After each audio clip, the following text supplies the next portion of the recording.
Nomor berapa, Panji? 1 deh. 1. Kita buka box nomor 1. TSM terstruktur, sistematis, dan juga masif. Bang Effendi, silakan dilanjutkan. Oh, saya maunya yang somasi. Ya, Oke, apa-apa. sedikit saja boleh. TSM tadi terstruktur, somasi dan boleh. Silakan, dilanjutkan sedikit yang somasi saja. tadi saya mau menanyakan begini, mudah-mudahan masuk dengan pertanyaannya bahwa DPR itu rata-rata rakyat, gitu ya, kurang lebih itu dari lingkaran tadi. Presidennya rata-rata rakyat juga nggak? Nah, itu bisa memancing somasi loh, pertanyaannya ya kan? Politisinya rata-rata elit. Presiden rata-rata elit, sorry. Bukan Presiden rata-rata rakyat? Enggak. Wah, dapat Kan somasi alasannya ini. apa? Boleh dijelaskan, Panji? Orang lupa presiden itu sebenarnya adalah CEO dari para politisi kan sebenarnya gitu. Masuk ke TSM lagi, tugas saya menyambungkan ke TSM. Semakin elit yang menjadi presiden, maka semakin sulit membuktikan TSM. Iya betul. Nah, oke. Iya betul. Terima kasih. Hanya itu saja. Berarti Nasibnya susah. Silakan, Bang Ejo. Sederhana. TSM-nya sudah dari tadi sudah ada kan TSM-nya kan? Kan sudah jelas. Kalau ada singkatan dipanjang ini aturan Dijelaskan. KPU loh, aturan KPU Iya, jangan benar. gitu. Berarti ini kan mengulangi. Ada di situ tadi. Apa teman sangat mesra? Teman sangat mesra. Nggak, kebayang masifnya ya. Kalau kita mau bilang ada somasi kecurangan, dan masif. ada kecurangan, tapi kita bilang terpenuhi nggak unsur TSM? Siapa yang bisa membuktikan 82.000 TPS curang semua? 820.000 Bapak TPS. seperti di debat capres dibetulkan kali. 820.000 Bu TPS. TPS curang. Baru ketemu masifnya. Kalau nggak ketemu, berarti nggak masif. Iya. Mau curang, mau nggak curang, mau yang saya coblos, nggak saya coblos, semuanya. Dan track record saya bilang kok, ada banyak orang yang saya pilih, saya hajar juga.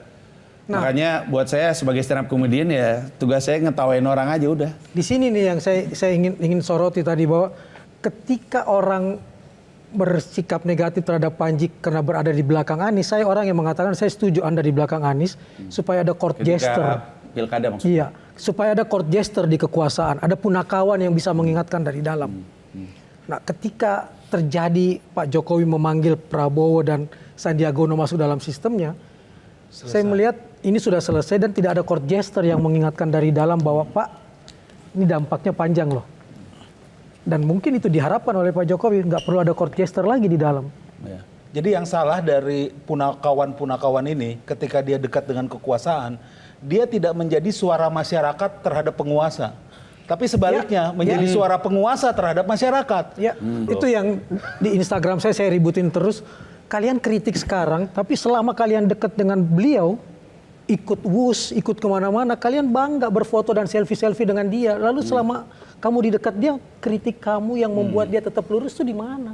Telat lu ngeritiknya di belakang. Kita kalau ngeritik ya jadi punah musuh, nggak jadi punah kawan.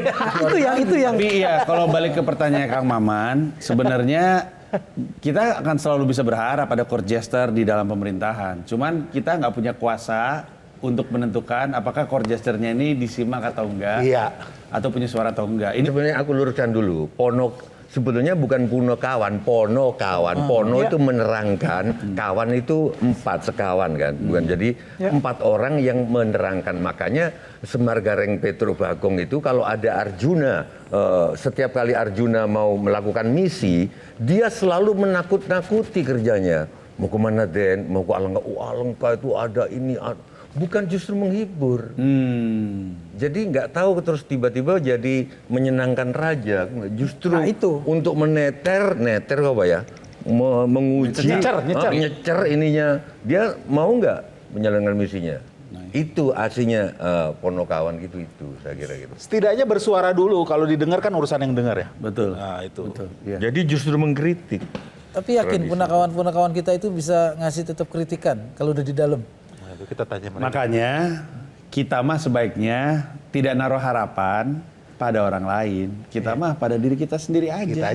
Ada orang Kang Maman yang jadi pelawak karena senang bikin orang senang. ya Ada yang jadi pelawak untuk bikin dia senang. Ada Kang Maman. dan Ada orang yang jadi seharusnya pelawak court gesture itu yang bikin orang senang. bukan untuk dia sendiri Bukan. kan? Tapi mereka yang ada di kekuasaan dan tetap berada di kekuasaan ketika dia lihat sebenarnya ada yang salah, indikasinya adalah dia jadi pelawak untuk bikin dia senang. karena pelawak ngasih dia akses. Akses itu bikin dia senang. Ada terlalu banyak orang naik atas panggung karena senang dilihat. Ini orang-orang yang naik atas panggung nggak lucu, turun gak ada masalah. Banyak banget. Orang yang naik atas panggung untuk bikin orang ketawa, ketika naik atas panggung nggak lucu, di bawah stres dia. Lebih senang mana? Tampil di suatu tempat honor gede nggak lucu, atau honor kecil tapi lucu banget?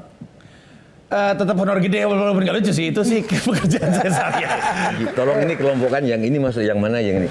Suatu hari raja bertemu dengan para pelawak di istananya. Terus ditanya, apa yang membuatmu happy? Saya happy kalau sudah melihat raja duduk gitu. Saya happy kalau sudah melihat raja memerintah, menandatangani pokoknya. Terus satu ditanya, kamu? Ya, rupanya kayak kamu.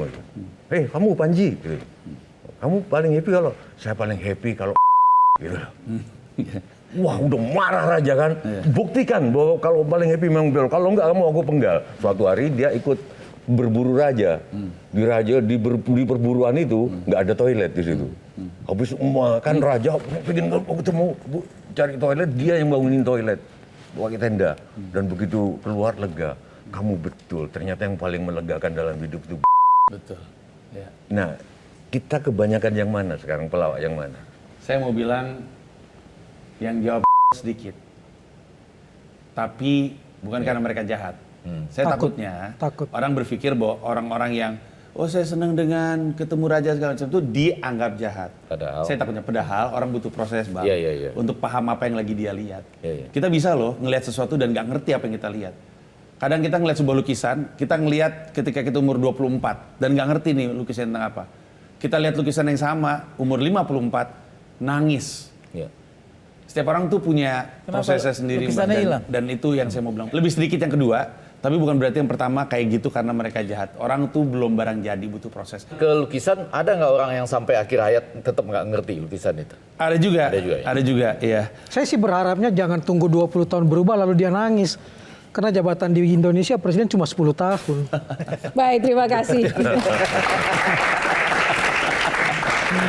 Baik. Jelajahi cara baru mendapatkan informasi. Download Metro TV Extend sekarang.